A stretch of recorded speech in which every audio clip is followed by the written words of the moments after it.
Hey, shalom, shalom, Akyam. First and foremost, I want to say call halal, Yahweh, Bahashem, Yahweh Shai, Bahashem, Rakah, Kudash. I send double honors to the apostles and the elders, the great millstone. I send much peace, love, and salutations to you, Akyam, out there. Pushing the word of Yahweh, Bahashem, Yahweh Shai, in sincerity and truth. This is Brother Ariala, and this is just a quick lesson. I wanted to talk about the fifth rib. We read about this in the scriptures, ancient martial arts, the men of the Lord, they understood the human body very well. And so, a lot of times we see modern martial arts and we forget that a lot of the stuff that we might see, even if it's a kung fu movie or even today we watching boxing or UFC, our forefathers, we come from a legacy of men that understood martial arts. We read about the scriptures of King David and his mighty men, and one man being able to take down, hundreds of people, even thousands of people.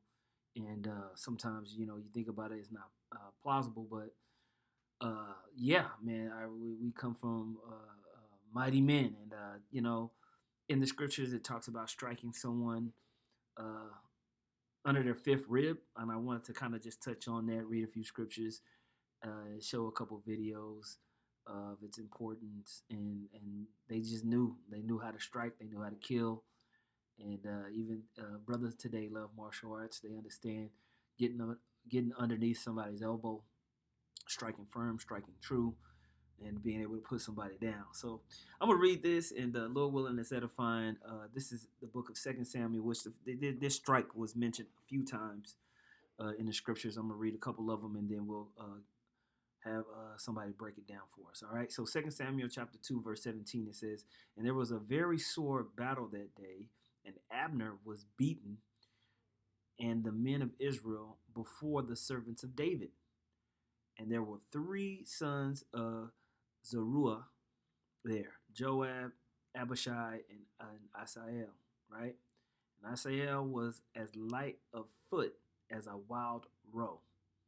And Asael pursued after Abner, and in going he turned not to the right hand nor to the left from following Abner." So you got him pursuing Abner hard, right? Chasing him down, trying to capture him. "When Abner looked behind him, he said, 'Art thou Asael?' And he answered, 'I am.' And Abner said unto him, 'Turn thee aside to thy right hand or to thy left, and lay thee hold on one of the young men, and take thee his armor.' But Asael would not turn aside from following him." So Abner knew, man, I I ain't trying to mess with you, bro. Like, go get somebody else. Leave me alone. But, obviously he's not listening. "And Abner said again to Asael, 'Turn thee aside from following me. Wherefore should I smite thee to the ground? How then would I hold up my face to Joab thy brother?'" So he understood. If I kill this dude, Joab gonna be on my ass, and I ain't trying to get that smoke. Right? Verse 23, "Howbeit he refused to turn aside, wherefore Abner with the hinder end of the spear smote him under the 5th rib, that the spear came out behind him, and he fell down there and died in the place. And it came to pass that as many as came to the place where Asael fell down and died stood still." Okay? And so, yeah, you see, he turned around, smacked him with the butt of his spear, and it went all the way through his body. So you can only imagine the type of force he hit him with. And plus, they was running, so he ran into it. And so killed him immediately, right? So that's a mighty, mighty strike. Now, reading on in Samuel, as you go further on, when you read about Joab catching up to Abner after what had happened, I'm going to read it. It says, 2 Samuel chapter 3, verse 26, it says, "And when Joab was come out from David, he sent messengers after Abner, which brought him again from the well of Sherah," right? Sarah, "but David knew it not. And when Abner was returned to Hebron, Joab took him aside in the gate to speak with him quietly, and smote him under the 5th rib, that he died for the blood of Asael his brother. And afterward, when David heard it, he said, I and my kingdom are guiltless before the Lord forever from the blood of Abner, the son of Ner." Okay, and so he got basically his blood revenge that he wanted for Abner killing his brother. But you see, once again, we see this account of striking somebody underneath the fifth rib. Okay, let's get one more count.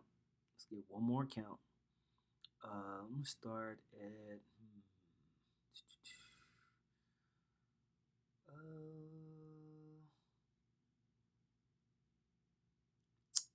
um, I guess I'll start at verse 4 and I'll try to read quickly. All right, 2 Samuel 24. It says, Then said the king of Amasa, Assemble me the men of Judah within 3 days, and be thou here present. So Amasa sent to assemble the men of Judah, but he tarried longer than the said time which he had appointed him. And David said to Abishai, Now shall Sheba, the son of Batri, right, do us more harm than did Absalom. Take thou thy Lord's servant and pursue after him, lest he get him fenced cities and escape us. And there went out after him Joab's men, and the Cherethites, and the Pelethites, and all the mighty men. And they went out of Jerusalem to pursue after Sheba, the son of Bachiri. When they were at the great stone which is in Gibeon, Amasa went out before them, and Joab's garment that he had put on was girded unto him, and upon it a girdle with a sword fastened upon his loins in the sheath thereof. And as he went forth, it fell out. And Joab said to Amasa, Art thou in health, my brother? And Joab took Amasa by the beard with the right hand to kiss him, right? But Amasa took no heed to the sword that was in Joab's hand, so he smote him therewith in the fifth rib, and shed out his bowels to the ground, and struck him not again, and he died. So Joab and Abishai's brother pursued after Sheba, the son of Bachuri. All right, so we see these examples of people getting hit underneath this fifth rib. Here we even see that his bowels came out after he hit. Now, when you look this up and go into it, it explains, well, okay, the location of the fifth rib and why this is a powerful martial arts technique. Even to this day, we see this when people fight, even with just bare hand combat. All right, so let me play this, and Lord willing, it's edifying. Let's play a little bit of it. Find that somebody got killed when he struck Elachomish. For example, here in Shmuel Bet, it says that Asahel chased after Avner, and Avner tried to convince Asahel to go away, and he refused. Vayamain Lasur, he refused to go or to turn aside. So Vayakeu Avner b'achrei Chanit, Avner hit him with the back of his spear, Elachomish, to the fifth rib. Teitze Chanit me'achrov, the spear went out from behind him. Vayipol sham, he fell there. Vayomot tachtav, and he died in his place. So what does it mean exactly that he hit him by the fifth rib? So the Gemara says, and Rashi brings us, Vayakeu sham Elachomish, he hit him there by the fifth rib. Amar Rav Yochanan, Rav Yochanan says, Bedofan chamishit, in the fifth rib, makom shemara bekaved tluyimba, the place where the bile and the liver are hanging from there. Bile is such a thing which is created in the liver, so this is the rib that is basically covering the liver. So I just wanted to play around here with Google Body to try to discover what this is exactly. So in Google Body, there's a feature here where we could get down to the skeleton view. And if you turn this thing around, you want to count 5 ribs. Question is where you start from, but let's assume for the moment we start here from the bottom. 1, 2, 3, 4, 5. So I'm going to click on that one. They're calling this rib number 8, and I'm going to pin that right there. Okay, now if I turn this around, you'll notice, let me zoom in a little bit, there's this is going to be the fifth rib, this one right here, starting from the bottom. Now, there's this orange thing over here, and if you click on that, that is actually the liver.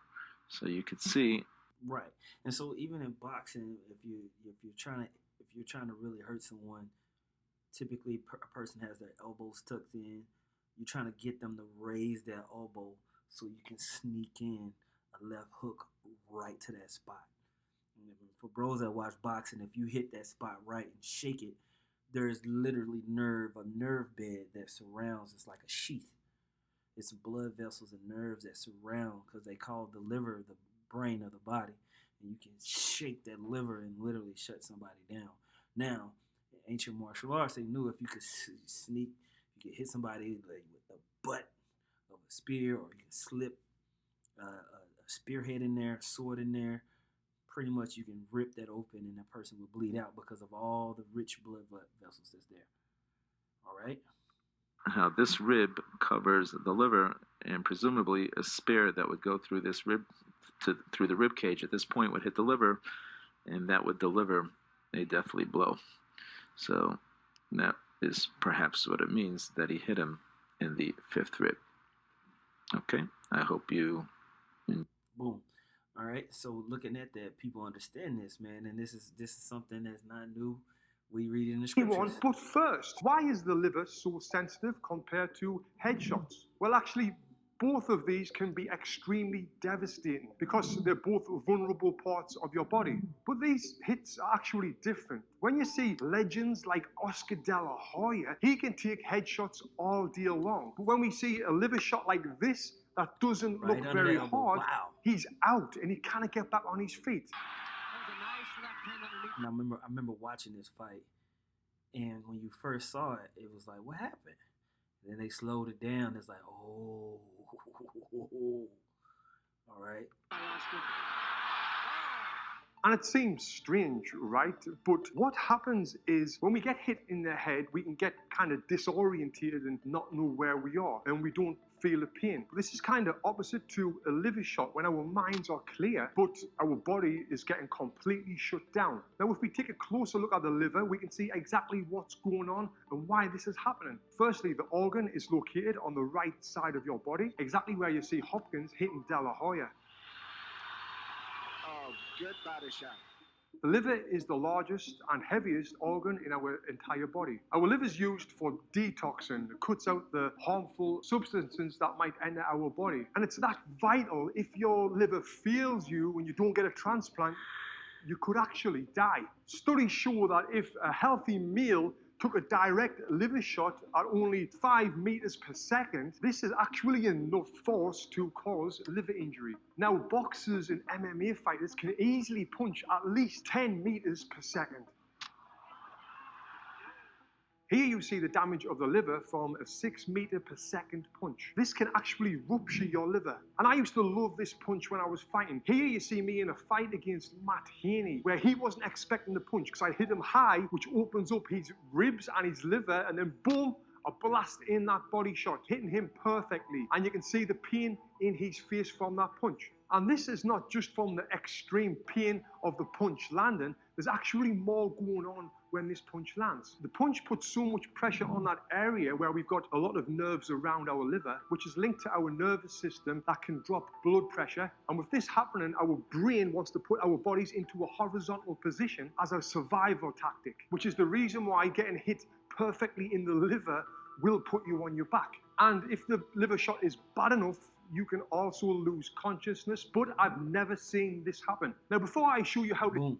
And so, we're reading these examples in the scriptures where it's causing immediate death, either blood from blunt force trauma or from an actual spear that's gutting a person open and they bleeding out.